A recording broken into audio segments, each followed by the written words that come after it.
प्रभु जी जीवन के प्रदाता आपको फिर एक बार आप स्तुति ప్రభా ఈ करते हैं। సమయంలో నీ సన్నిధిలో నిలబడి ప్రభా నీకు సాక్షులుగా ఉన్న బిడ్డలకు వందనాలు చెల్లిస్తున్నాను. प्रभु जी आज के दिन आपके सन्निधि में खड़े होकर आपकी गवाह जितने भी बने हैं ప్రభా నీ విజ్ఞాపన చేసిన మేలుగా ప్రార్థిస్తున్నాను. और जितने भी उन्होंने विनंतियां की है उनसे भी विनंती की వారి है యొక్క కుటుంబస్తులను బలపరచండి, అన్నింటిలో నుండి వారిని విడిపించండి. उन्हें उनके परिवार के जनों को आप बचाइए, सुरक्षित रखिए और आशीषित మరి మరొక మార్పు స్తుతించి భాగం దయచేయడం ప్రార్థిస్తున్నాను. फिर एक बार उठकर आपकी गवाह बनकर स्तुति बनाकर ప్రభా ఇక్కడ కూర్చున్న బిడ్డలందరినీ బట్టి నీకు స్తోత్రాలు. अगर सभी बच्चों के लिए हम आपकी स्तुति करते हैं మార్గ మధ్యలో ఉంటున్న వారందరిని బట్టి నేను और స్తుతిస్తున్నాను. भी जितने रास्तों में हैं उनके लिए भी हम स्तुति करते हैं। అందరూ వచ్చి నీకు స్తుతించి భాగ్యం దయచేయడం सब ప్రార్థిస్తున్నాను. आकर आपकी स्तुति करने के योग्य बना।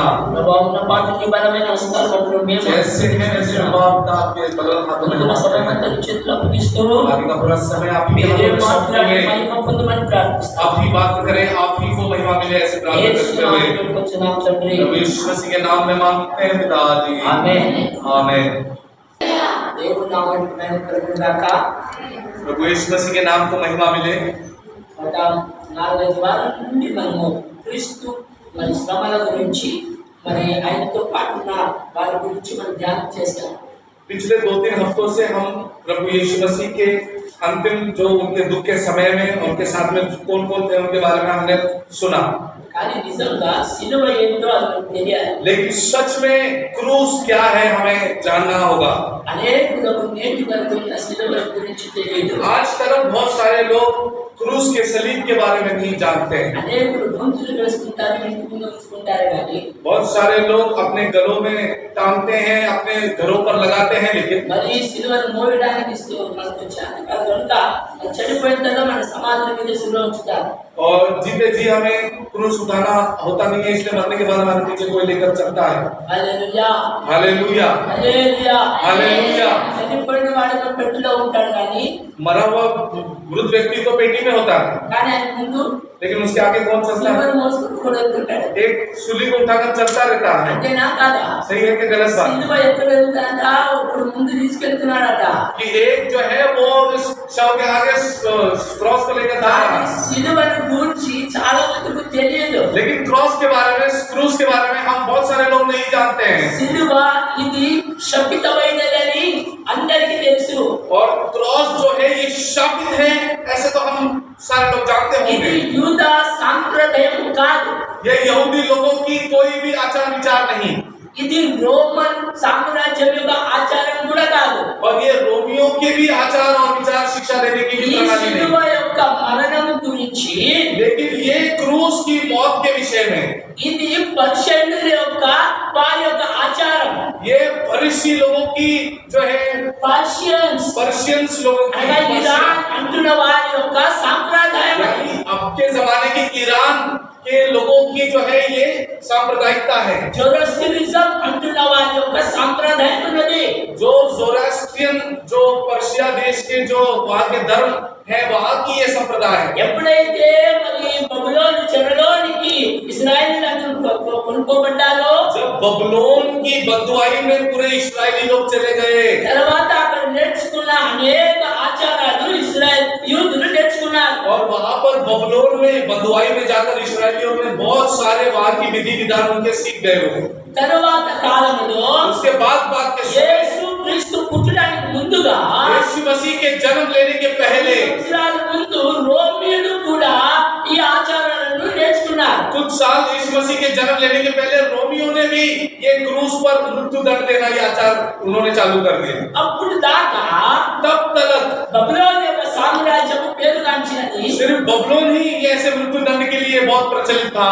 రెండవ తర్వాత వచ్చిన రాజులు మరి గ్రీకులు రాజులు. और उसके बाद अगर इस संप्रदाय को किसने प्रचलित किया तो वो ग्रीक, यूनानी। Hallelujah hallelujah. గ్రీకుల యొక్క తత్వవేత్తలు చాలా పేరుగాంచిన వారు. और ग्रीक जो है वो अपनी बुद्धिमत्ता के लिए बहुत वो प्रसिद्ध है, పేరుగాంచిన తత్వవేత్త सोक्रेटिस గారు. और बहुत अच्छे से नाम कमाए हुए शास्त्रवेद या तत्ववेद वो है सोक्रेटिस। అతని శిష్యుడే ప్లేటో. और वो सोक्रेटिस का ही शिष्य है प्लेटो। మరి ప్లేటో యొక్క శిష్యుడే అరిస్టోటిల్. और प्लेटो का शिष्य ही है अरिस्टोटल। మరి అరిస్టోటిల్ యొక్క శిష్యుడే పేరుగాంచిన ద గ్రేట్ అలెక్స్. అలెగ్జాండర్. और एरिस्टोटल के शिष्य ही सिकंदर। మరి ఇలాగూ వారి యొక్క తత్వవేత్తల గురించి మనకు బాగా తెలుసు. और ऐसे ग्रीक्स में आए हुए बहुत सारे लोगों के बारे में हमने पढ़ा है, सुना है। మరి గ్రీకులు జ్ఞానాన్ని వెతుకుతున్న వారే. और ये यूनानी जो ग्रीक लोग हैं, ये हमेशा ज्ञान बुद्धि के तलाश में रहने वाले हैं। యేసు కాలంలో కూడా యేసును చూచడానికి వచ్చిన వారు. और यीशु मसीह के समय भी यीशु मसीह को देखने भी आए थे। మరి యేసును సిలువ వేసిన తర్వాత కూడా వారు ఉన్నారు. यीशु मसीह को सूली पे चढ़ाने के बाद भी वहां पर कुछ ग्रीक लोग थे। యేసు చనిపోయి తిరిగి లేచి మళ్ళీ ఆరోహణమైన తర్వాత और यीशु मसीह मरकर पुनर्जीवित होकर फिर स्वर्ग में आरोहण होने के बाद అప్పుడు కొరింథీలో జరిగిన గందరగోళాల గురించి మాట్లాడుతున్నాడు పౌలు. तब कोरिन्थी के कलीसिया में कुछ गड़बड़ियों के बारे में वक्त पौलुस लिखता है। కొరింథీయులకు రాసిన పత్రిక कोरिन्थियों के ग्रंथ చదువుదా మొదటి అధ్యాయం 18వ వచనం. पहले कोरिन्थी पहला अध्याय 18 वचन। అన్ని భాషలు చదువుదాం. पहला कोरिन्थियों के ग्रंथ पहला अध्याय 18 वचन। చదవండి. क्योंकि क्रूस की कथा नाश होने वालों के लिए मूर्खता है, परंतु हम उद्धार पाने वालों के लिए परमेश्वर की सामर्थ्य है। ఏమంటున్నాడు తెలియదు చదవండి. మూడో అధ్యాయం 18వ వచనం. సిలువను గూర్చిన వార్త సిలువను గూర్చిన వార్త రచించుచున్న వారికేమో వెర్రితనముగా వెర్రితనమైనది. రక్షింపబడుతున్న రక్షించబడుతున్న మనకు దేవుని శక్తి దేవుని యొక్క శక్తి ఉన్నది. హల్లెలూయా. हालेलुया। ఇక్కడ రెండు గుంపులు మనం చూస్తున్నాం. यहाँ पर दो झुंड को हम देखते हैं। ఒకటి నశించిపోతున్న వారి యొక్క గుంపు, एक नाश होने वाली झुंड है వారికి సిలువను గురించిన వార్త వెర్రితనంగా ఉన్నది. और उनके लिए क्रूस की कथा जो है वो मूर्खता के समान होता है। రెండవ గుంపు రక్షించబడుతున్న వారు. दूसरा झुंड होता है जो उद्धार पाए हुए झुंड। వారికంటే సిలువను గురించిన వార్త శక్తితో కూడినదై ఉన్నది. और ये उद्धार पाए हुए झुंड के लिए क्रूस की कथा वो शक्ति और सामर्थ्य है। హల్లెలూయా. हालेलुया। ఈ సిలువను గూర్చిన మరి ప్రవచనాలు మనం చూసినప్పుడు और क्रूस के बारे में हुए सभी भविष्यवाणियों को अगर हम देखेंगे మరి యెషయా 53వ అధ్యాయంలో అద్భుత దినాన్ని ప్రవచించాడు 700 సంవత్సరాల ముందు. यशायाह के 53 अध्याय में 53 में अद्भुत तरीके से उन्होंने యేసు పుట్టడానికి ముందు 750 సంవత్సరాల ముందు ప్రవచించాడు. 750 साल पहले यीशु मसीह के जन्म के पूर्व यशायाह भविष्यवक्ता ने भविष्यवाणी की। యెషయాకు ముందుగా 1000 సంవత్సరాల ముందు మరి దావీదు 2వ అధ్యాయము మరి సంకీర్తనలు ప్రవచించాడు. और यशायाह के भी पहले 200 साल पहले यशायाह के दाऊद भक्त ने 22 अध्याय में यीशु मसीह का वर्णन किया। తర్వాత కాలంలో జకరియా ప్రవచించాడు. उसके बाद भक्त जकरिया ने भी भविष्यवाणी की। జకరియా 500 ఏళ్ల ముందు ప్రవచించాడు. यीशु मसीह के जन्म के पूर्व 500 साल पहले भक्त जकरिया ने भी भविष्यवाणी की। ఈ మాటలన్నీ మనం చూసినప్పుడు इन सभी बातों को जब हम देखते సిలువను हैं ఎలాగ సిలువ వేస్తారో దాని గురించి వ్రాయబడినది. किस प्रकार यीशु मसीह को सूली पर चढ़ाया जाएगा उसके ఎలాగ बारे ఆయన में హింసిస్తారో వ్రాయబడింది. कैसे उनकी हिंसा होगी ये भी लिखा है। ఎలాగ యేసు పట్టబడతాడో వ్రాయబడింది. उनको कैसे पकड़ेंगे वो भी लिखा है। ఆమేన్. हालेलुया। హల్లెలూయా. हालेलुया। ఈ రోజు చూసిన శ్రమల కాలమని మరి మనం చూస్తున్నాం. और दुख के दिनों को आज हम देख रहे हैं। చాలా మట్టుకు మరి ఎవరు శ్రమల గురించి ధ్యానిస్తున్నారో తెలియదు. और मैं नहीं जानता कि कौन ऐसे दुख के बारे में ध्यान करता है। అపోస్తలులు బోధించలేదు. कोई प्रेरितों ने दुख के बारे में ध्यान नहीं యేసు दिया కూడా దాని గురించి ఏం బోధించలేదు. और किसी ने भी यीशु मसीह ने भी इसके बारे में తర్వాతి कुछ नहीं कहा। కాలంలో వచ్చిన రోమా ప్రభుత్వ రోమిలు మరి మార్చబడిన తర్వాత కాలంలో और रोमी जने जब वो उद्धार पाए उसके बाद के समय వారి ప్రతి దానిని వక్రీకరించి రాసి లేనిపోని దానిని తారుమారు చేశారు. उन्होंने हर चीज में दखलंदाजी करके उन्होंने नई वो चीजों को जोड़ा। యేసు సిలువ వేయడానికి ముందుగా 40 రోజులు ఉపవాసాల మాట లేదు. यीशु मसीह मृत्यु के पहले 40 दिन उन्होंने कुछ उपवास रखा। యేసు సేవ ఆరంభంలో 40 రోజుల ముందు ఉపవాసం చేశాడు. यीशु मसीह ने सेवा का आरंभ करने के पहले बपतिस्मा के पहले 40 दिन उपवास रखा। మరి పౌలు 14 పత్రికలు రాశాడు. ఎక్కడ కూడా ఆయన వర్ణించలేదు లెంట్ అనే పదాన్ని. और भक्त पौलुस ने भी 14 पत्रिकाएं लिखी लेकिन उन्होंने कोई 40 दिन उपवास के बारे में कुछ भी नहीं लिखा। లెంట్ అనే మాటను ఎక్కడ కూడా వర్ణించలేదు. लेंट नाम का कोई नाम शब्द ही नहीं है। ఏ అపోస్తలుడు కూడా వర్ణించలేదు. किसी प्रेरित जनों ने इस बात का वर्णन नहीं किया। కానీ పౌలు రాస్తున్నాడు సంఘం గురించి, కొరింథీ సంఘానికి. लेकिन कुरिन्थ की कलीसिया को भक्त पौलुस लिखता है, సిలువను గురించి మీరు ఏమనుకుంటున్నారు? तुम क्रूस की कथा को क्या समझते हो? ఇది ఒక కొయ్యకు ఒక కర్ర అనుకున్నారా? क्या तुम क्रूस को दो लकड़ी समझते हो क्या? చాలా మట్టుకు వేరు వేరుగా ఆలోచనలు పడ్డారు. और ऐसी मूर्खता की तुम सोच रखते हो।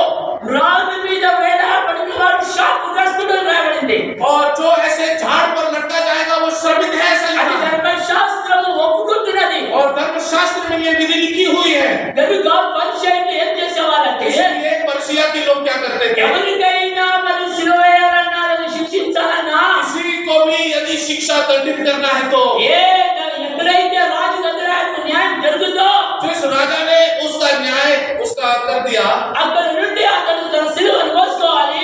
वहां से जहां से उसका न्याय होगा वहां से वो अपना ఎక్కడైతే అతను సిలువ వేయాలో అంతటి వరకు చాలా దూరంగా ఊరి బయట అతనికి సిలువ వేయాలి. ग्राम से नगर से बाहर जाकर गिराने में अपना तू लकड़ी लेकर जाकर अपना అయినంత మట్టుకు దూర ప్రయాణం చేసేవారు. जितना दूर हो सके जनसंपर्क जन दृष्टि से दूर, ఎందుకంటే ఊరిలో ఉన్న ప్రజలందరూ చూడాలి వీడు చేసిన అతిక్రమం ఏంటి అని. और सभी गांव वालों को भी बुलाते थे और देखने लगाते थे कि कैसे इनको दंड दिया యేసు जाता है। సిలువ మోసుకొని వెళ్తుండగా ఆ పట్టణంలో ఉన్న వారందరూ చూచారు. जब यीशु मसीह भी सलीब को लेकर जा रहे थे, शहर के सभी लोगों ने उनको देखा। ఆయన ముందు వెళ్తుండగా जब यीशु मसीह आगे आगे जा ఆయన रहे थे, ముందుగా ఒక రాజు వాడు నడుస్తున్నాడు. उनके आगे भी एक व्यक्ति चल रहा था। ఒక రోమి సైనికుడు నడవాలి. एक रोमी सैनिक को, सिपाही को जो है उन गुनहगार ఆయన के आगे చేతిలో चल रहा था। ఒక పట్టిక ఉన్నది. और उनके हाथ में एक छोटा सा बोर्ड है, ఏమని? పార్టీ है। ఈ యొక్క మరి శిక్ష పొందుతున్న వ్యక్తి ఏం అపరాధం చేశాడో అక్కడ రాయబడి ఉన్నది. और जो इनका जुलूस जब निकलता है तो वो एक अपराध उसको लिखकर एक प्लेट पर दिखाकर चलता है एक सैनिक। హల్లెలూయా, हालेलुया, హల్లెలూయా. హల్లెలూయా. ఎందుకంటే ఇప్పుడు పోలీసులు ఎవరైనా మంచి దొంగ పట్టుబడినప్పుడు, వ్యభిచారి పట్టుబడినప్పుడు లేదా హంతకుడు పట్టుబడినప్పుడు వాళ్ళని పట్టుకొని తీసుకెళ్తుండగా పోలీసు వాళ్ళ ముందు ఒక బోర్డు పెట్టుకుని ఉంటారు. వీడు ఏం అపరాధం చేశాడని జనులందరూ చూస్తుంటారు. और बहुत बड़े बदमाश और ऐसे चोर उचक्के जब वो पकड़े जाते हैं तो पुलिस पर उनको पकड़ के रास्ते में जुलूस निकालकर एक बोर्ड में लिखते हैं कि उन्होंने क्या किया है। ఆ బోర్డు కొట్టుకున్న వాడు ముందు ఉంటాడు. और जो बोर्ड पकड़ता है वो सैनिक को सर्वप्रथम चलता है। అందుకే యేసుని కూడా అలాగే తీసుకెళ్తుండగా इसलिए यीशु मसीह को भी लेकर जाते समय అనేకులు అతను రాత్రి చదివి बहुत सारे लोगों ने उस सैनिक के हाथ का बोर्ड पढ़ा। ఏమంటున్నారంటే, क्या लिखा है? వీడేనా 3 రోజుల్లో మందిరాన్ని పడగొట్టి కట్టువాడు. क्या इन्हीं ने कहा कि 3 दिन में ये यरूशलेम के मंदिर को गिराकर बनाने वाला? ఇతడేనా యూదుల రాజు? यही है कि यहूदियों का राजा? అందరిని మోసం చేయవాడా? क्या ये फंसाने के लिए आया है क्या? అనేక తల ఊగుచూ వెళ్ళేవారంట. सब लोगों ने यीशु मसीह का तिरस्कार करके తలను चले गए ఊగుచూ వెళ్ళేవారంట. और अपने सरों को वो जो है वो गिराकर चले गए। మరి ఈ రోజు మనం చూస్తుండగా और आज के दिन हम देखते समय ఈ రోజు వరకు ఇంకా సిలువ గురించి చాలా మందికి తెలియదు. आज भी सलीब क्रूस के बारे में हम సిలువ నాలుగు దిక్కులుగా చూపిస్తున్నది. और आप ध्यान से देखेंगे तो क्रॉस में 4 दिशा आपको दिखेगी। 4 దిక్కులలో ప్రజలందరికీ రక్షణ సువార్త ప్రకటించబడుతున్నది. चारों दिशा ये दर्शाते हैं कि चारों दिशा में उद्धार की सुसमाचार का फैलाना ఇది होगा। సిలువ అనే మాటకు అర్థం ఏంటంటే, क्रूस इस शब्द का अर्थ क्या అంటే है? ఒక శాపంతో నింపబడినది. इस शपित एक चीज के को ये बताता ఆ है, శాపాన్ని తొలగించాడు మన యేసు. लेकिन इतनी शपित दंड को भी यीशु मसीह ने निकाल दिया। అందుకే అంటున్నాడు, इसलिए कहता దళితులకు है, రాసిన పత్రిక 3వ అధ్యాయం చదువుకుందాం. దళితులకు రాసిన పత్రిక 3వ అధ్యాయం गलती के ग्रंथ 3 अध्याय చదవండి తొందరగా. 13-14 వచనాలు. 3, 13, 14। मसीह ने जो हमारे लिए शापित बना, हमें मोल लेकर व्यवस्था के चाक से छुड़ाया, जो कि लिखा है, जो कोई काट पर लटकाया जाता है वो शापित है। ఏమంటున్నాడు తెలుగులో? తెలుగులో क्या लिखा है? 13-14 చదవమా. 13 और 14। దళితులకు రాసిన పత్రిక 3వ అధ్యాయం. ఆత్మను కూర్చిన వాగ్దానము విశ్వాసము వలన మనకు లభించినట్లు అబ్రహాము పొందిన ఆశీర్వచనము యేసుక్రీస్తు ద్వారా అన్ని జనులకు కలుగుటకై క్రీస్తు మన కోసము శాపమై క్రీస్తు మన కోసము శాపమై మనలను ధర్మశాస్త్రం మనల్ని ధర్మశాస్త్రము శాపం నుండి విమోచించెను. ఇందును గురించి వాడి మీద వేలాడిన ప్రతివాడును శాపగ్రస్తుడని రాయబడి ఉన్నది. రాజు మీద వేలాడబడిన ప్రతి వాడును శాపగ్రస్తుడై ఉన్నాడని ధర్మశాస్త్రం తెలియవచ్చుతున్నది. काठी के ऊपर लटकाया हुआ हर एक श्रापित है, ऐसा धर्मशास्त्र लिखता है। और చాలా మందికి నేటికి సిలువ గురించి తెలియదు. हम में से आज भी लोग क्रॉस के बारे में नहीं जानते हैं। సిలువ మీద ఒక వ్యక్తి వేలాడబడుతున్నాడు. एक सूली पर एक व्यक्ति अब लटकाया जाने वाला है। హల్లెలూయా, हालेलुया। సిలువ మీద ఉన్నాడు. क्रूस पर लटकाया गया। ఈ శాపాన్ని మోసుకున్నాడు. तुम्हारे शापों को यीशु मसीह ने उठा लिया। ఆమేన్, आमीन। చదవండిగా హల్లెలూయా, हालेलुया। ఎంతమంది తెలుసు సిలువ? कितने लोग आज भी क्रूस को सच में जानते हैं? చాలా మంది ఎవరైనా చూసినప్పుడు बहुत सारे नौजवान సిలువలు ఉంటాయి. बड़ा बड़ा क्रॉस लटकाते ఆ हैं, నోట్లో ఏముంటుంది? लेकिन क्या करता है? मुंह में సిగరెట్ ఉంటుంది. सिगरेट पीता है। తెలీదు. तुम नहीं जानते हो, ఈ యవ్వనస్తులకు తెలీదు సిలువ అంటే ఏంటో తెలియదు. ये नौजवान नहीं जानते क्रॉस क्या है। సిలువను గురించిన వార్త కూడా తెలియదు వీరికి. और सूली की जो है कथा भी ये नहीं जानते हैं। అనేకులకు తెలీదు. ये क्रॉस की कहानी कोई नहीं जानता। అనేకులు ఈ రోజు యేసుతో ఉన్నప్పుడు చాలా బాగుగా అతనితో తిని తాగారు. और बहुत सारे लोग यीशु मसीह भी जिंदा था, उनके साथ खाते थे, पीते थे, घूमते थे। కానీ యేసు సిలువ వేసినప్పుడు అతనితో వాళ్ళు లేరు. लेकिन जब यीशु मसीह को क्रूस पर चढ़ा रहे थे तो वो सब लोग कहाँ गए? హల్లెలూయా. हालेलुया। ఎంతమంది ఉన్నారమ్మా? कितने लोग थे? ఆయనతో ఉన్నవారు ఎవరు? यीशु मसीह के साथ कितने लोग थे? ఆయన జన సముదాయం ఉన్నది అని వాక్యం చెప్తున్నది. और जब यीशु मसीह प्रवचन करते थे तो जन समुदाय आता था। యేసు సిలువను మోసుకొని వెళ్తుండగా జన సముదాయం ఆయన यीशु मसीह जब सूली में लेकर जा रहे थे तो जन की समुदाय आई।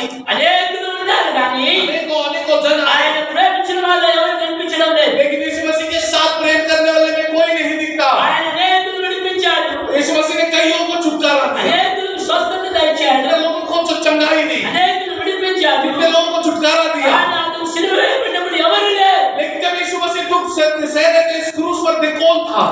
ఎవరు కనిపించడం లేదు. कोई भी नहीं दिख रहा। ఈ రోజు రక్షణ పొందాలని చెప్పి आज उद्धार आप पाए हो ऐसे कह के రక్షణ గీతాలు పాడుతూ और उद्धार के गीतों को गाते हुए, కానీ ఈ దేవుని సన్నిధిలో కనిపించడం లేదు. लेकिन प्रभु के भवन में नहीं दिखते। హల్లెలూయా. हालेलुया। గట్టిగా హల్లెలూయా. हालेलुया। ఏంటంటే సిలువను గురించిన వార్త, क्या सूली की क्रूस की कहानी, ఏంటమ్మా? సిలువను గురించిన వార్త क्रूस की कहानी రక్షించుకోవానికి ఏమంట? नाश होने वालों के लिए क्या है? ఏంటంట? क्या है? నరకానికి వెళ్తున్న వారికి అవసరం లేదు, వారికి వెళ్తేనే. जो नरक में जाएगा तो उसको तो क्रूस की जरूरत ही नहीं है। ఎవరైతే పాడైపోవాలనుకుంటాడో వారికి సిలువ గురించిన వార్త ఏంటి? నాశనానికి వెళ్తేనే. जिसे नाश होना है, जिसका विनाश लिखा है, वो तो कभी क्रूस की कहानी को मानेगा ही ఈ नहीं। రోజు సిలువను గురించిన వార్త అనేకులకు బాధగా కనిపిస్తుంది. आज क्रूस के बारे में जब हम बताते हैं तो बहुत सारे लोगों को दुख होता है, కానీ लेकिन రక్షించబడుతున్న వారికి అదే సిలువ శక్తితో కూడినది. जो उद्धार पाने के लिए उत्सुक है उनके लिए क्रूस की कहानी साफ। అందుకే పౌలు ఏమంటున్నాడంటే, इसलिए बस पौलुस क्या लिखता है? 23వ వచనంలో ఏమంటున్నాడంటే, 43 वचन में क्या लिखता है? మేము సిలువ వేయబడిన క్రీస్తునే ప్రకటించుచున్నాం. कि हम क्रूस पर चढ़ा हुए मसीह को बताते हैं। చదవండిగా హల్లెలూయా, हालेलुया। హల్లెలూయా. हालेलुया। ఎవరిని ప్రకటిస్తున్నావు తల్లి? आप किसे दिखाते हो? ఎవరిని ప్రకటిస్తున్నావు? आप किसे प्रकट करते हो? సిలువ వేయబడిన క్రీస్తుని ప్రకటిస్తున్నావా? हम क्रूस पर चढ़े मसीह को दिखाते हो क्या? లేదా నీ సేవకుని ప్రకటిస్తున్నావా? या तो आप अपने सेवक को दिखाते हो? ఈ ఆఖరి దినాలలో ఎవరిని ప్రకటిస్తున్నావా అర్థం కావట్లేదు. आप अंतिम दिनों में आप किसे प्रकट करते हो? ये हमें समझ में नहीं आ रहा। ఏమంటా? क्या ఎవరిని ప్రకటించాలంటే ఎవరిని చూపించాలి? हमें किन्हें दिखाना है, किन्हें प्रकट करना है? చెప్పగట్టిగా హల్లెలూయా, हालेलुया। హల్లెలూయా. हालेलुया। ఎంతమంది తెలుసు कितने लोगों को मालूम ఎవరిని ప్రకటించాలంట? किन्हें हमें दिखाना है, ఎంతమంది ప్రకటించాలి చెప్పండి. कैसे हमें प्रकट करना है? నేను 2008 అనే సంవత్సరంలో నేను బాపట్ల అనే ప్రాంతానికి వెళ్ళాను. मैं 2008 साल में बापटला में गया था। అక్కడ అనేక సంఘాలు ఉన్నాయి. वहाँ पर बहुत सारे चर्च है। అక్కడ చీల్ రోడ్ అనే దగ్గర ఒక పేట ఉన్నది. वहाँ पर एक रोड है चील रोड, उसके पास एक छोटा सा చీల్ రోడ్ అనగా ఒకటి గుంటూరుకి వెళ్ళేది, ఒకటి రేపల్లికి వెళ్ళే దారి. और इस तरह गुंटूर और इस तरफ रेपल्ले ऐसे जाने वाले उसको चीरने वाला एक चील रोड। అక్కడ ఒక చర్చ్ ఉన్నది. वहां पर उस फाटे पर एक चर्च था। పేరు గాంచిన దైవజనుడు ఆంధ్రప్రదేశ్ లో. नाम चीन एक प्रभु के दास है आंध्रा के।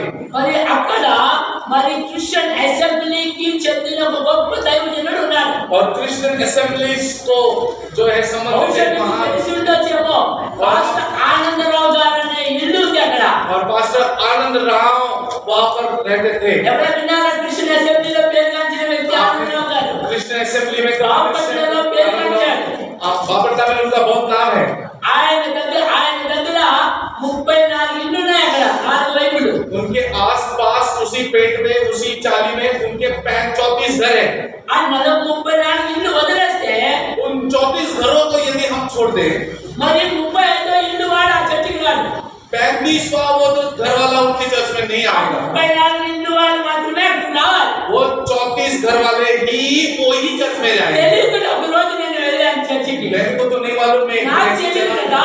मुझे నేను వెళ్ళాను, రోడ్డుకే ఉంది చర్చ్ అని వెళ్ళాను. मैं तो रोड पर ही चर्च है, मैं नया बंदा में चला गया। నాకు అన్నాడు, బాబు నువ్వు 2 3 అన్నాడు.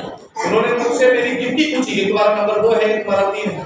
మళ్ళీ ఒకసారి అడిగాడు, నాకు తెలియదండి అన్నా. मुझसे फिर से मेरा गिनती पूछा, मैंने बोला मेरे को कोई नंबर नहीं मालूम। సైకిల్ రిక్షా అన్నాడు. उन्होंने बोला तुम्हारा साइकिल है कि तुम्हारा रिक्शा है। నాకేం అర్థం కాదా. मेरे को कुछ समझ में नहीं आया। రిక్షా అంటే 3 చక్రాలు ఉంటాయి, मैंने बोला रिक्शा यानी సైకిల్ అంటే 2 చక్రాలు ఉంటాయి. साइकिल यानी कि 2 4।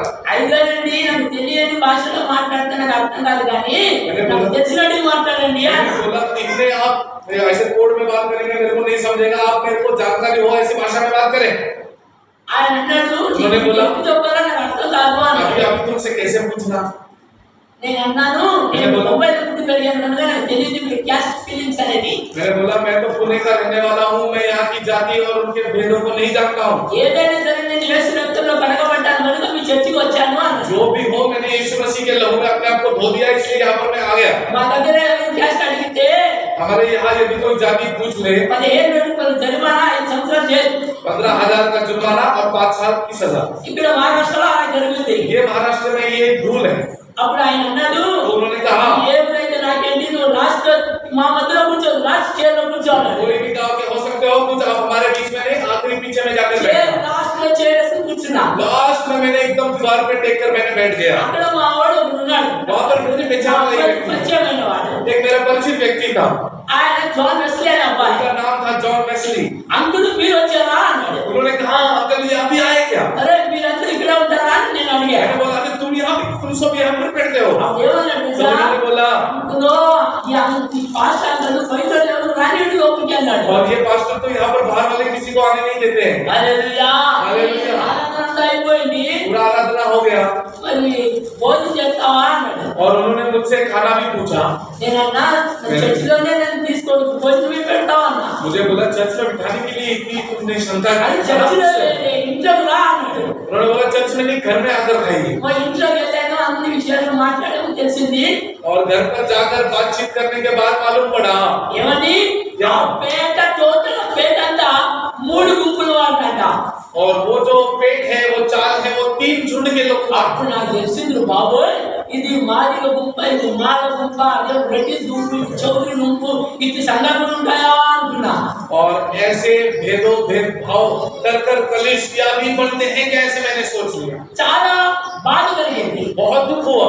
ఎందుకంటే ఆ ప్రాంతాలలో చూసినప్పుడు పేరు కానీ దైవజనుడే కానీ वहाँ पर तो सेवकों ने बड़ा बड़ा नाम कमाया, लेकिन సిలువ ఉంది కానీ సిలువ యొక్క అర్థం తెలియని ప్రజల మధ్యలో ఉంటున్నా. क्रूस तो है दिख रहा, लेकिन उसकी कहानी किसी को भी नहीं मालूम। మరి బోర్డు ఏం రాయబడింది లోపల? और अंदर क्या लिखा है, वचन क्या लिखा है, బోర్డు ఏం రాయబడింది? वचन क्या लिखा है। ఆంధ్రలో పెద్ద పెద్ద చర్చిలకు మీరు వెళ్తే आप आंध्र प्रदेश में बड़े बड़े चर्चों में जाओगे तो ఏం రాయబడింది? क्या लिखा हुआ होगा? పునరుత్థానమైన యేసును ప్రకటించుచున్నాం. मैं पुनरुत्थित यीशु मसीह को प्रकट करता हूँ। చెప్పగలిగా హల్లెలూయా. हालेलुया। మా సిలువ గురించి నీకు తెలియదు. आप क्रूस के बारे में नहीं जानते हो, క్రైస్తవులకు చాలా మట్టుకు మరి సిలువ తెలియదు. और बहुत सारे मसीह लोग अभी भी क्रूस को नहीं जान पाते हैं। ఈ సిలువ గుర్తు అనేకులకు తెలియదు.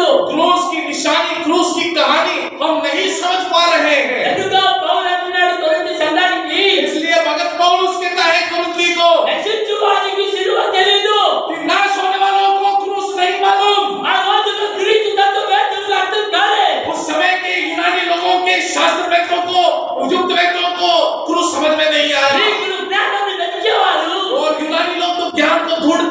మరి యూదులు और यहूदी అద్భుత కార్యాలను వెతికేవారు. आश्चर्य काम को ढूंढते थे। హల్లెలూయా.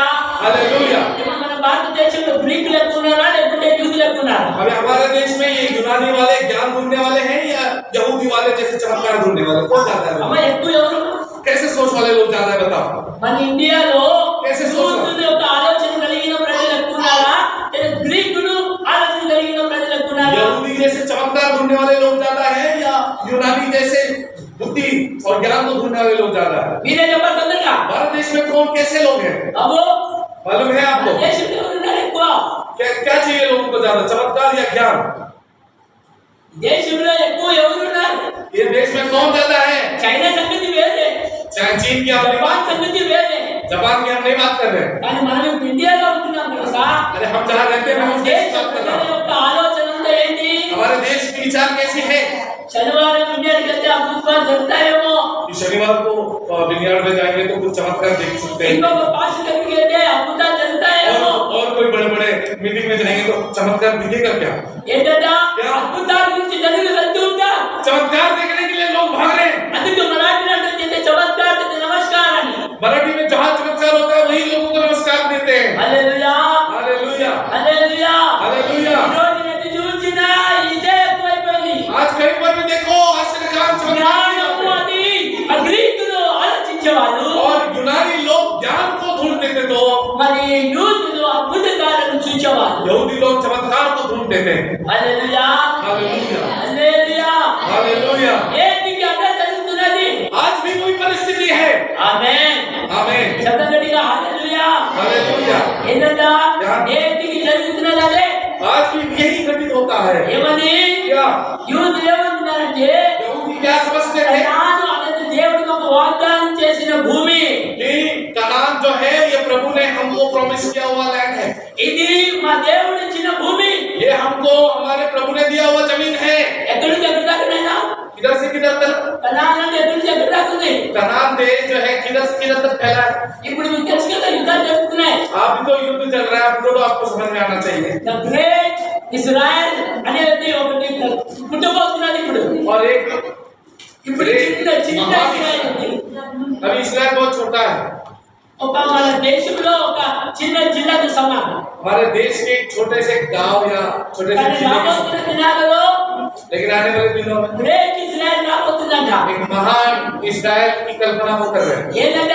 क्या? సిరియా, లెబనాన్, జోర్డాన్, ఈజిప్ట్ ఇవన్నీ నిన్ను కూడా కొట్టేస్తున్నారు ఇప్పుడు. Syria, Lebanon, Egypt, Jordan, Iran కొట్టేసి ఒక్కసారిగా ఇజ్రాయెల్ దేశం ప్రకటించబోతున్నారు. इन सभी जगह पर जो है आक्रमण कर कर महान इस्राइल की वो स्थापना करने वाले हैं చాలా దగ్గరగా ఉన్నారు ఇప్పుడు. और बहुत ही इस युक्ति के बहुत वो नजदीक है। చదవండిగా హల్లెలూయా, हालेलुया, హల్లెలూయా. हालेलुया। రక్షించబోతున్న గుంపులో ఉన్నావా? రక్షించబడుతున్న వారి గుంపులో ఉన్నావా? आप नाश होने वालों में से हो या आप उद्धार होने वाले वर्ग में से हो। సిలువను మోసుకొని నీ శాపాన్ని, నీ యొక్క బాధలని, కన్నిటిని, నీ యొక్క సమస్తాన్ని విడిపించాడే.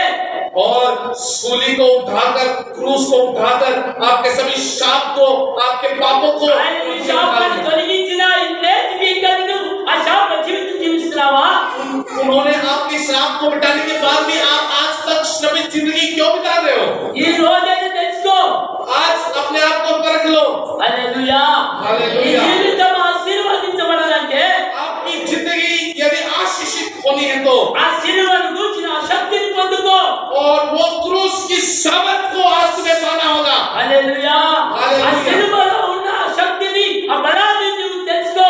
क्रूस के अंदर के सामर्थ को, उस बल को आज पहले तो तुम्हें समझना होगा। ఈ రోజున అమెరికాలో మరి ఇంగ్లీష్ సినిమాలో దయ్యాలు ఉన్న సంగతి సినిమాలలో సిలువను చూపిస్తుంటారు. और बहुत सारे आप भूत के पिक्चर को देखेंगे तो उसमें क्रूस को दिखाते हैं। అంతేనా? है? सच है क्या? అంతేనా? సత్యం. అంటే అర్థమేంటి? मतलब क्या? సిలువలో ఏదో ఒక శక్తి ఉన్నదని కదా. यानी कि क्रूस सूली में कुछ ना कुछ तो सामर्थ है ना। కానీ నిజంగా సిలువ लेकिन सच में, తోడినట. सच में सूली किससे भरा है? సిలువ శాపంతో నింపబడి. जो भी काटी पे लटकेगा वो शापित कहा है। ఆమేన్. हालेलुया। చెప్పండి హల్లెలూయా. कहेंगे हालेलुया। గట్టి చేద్దాం అందరూ హల్లెలూయా. कहे हालेलुया।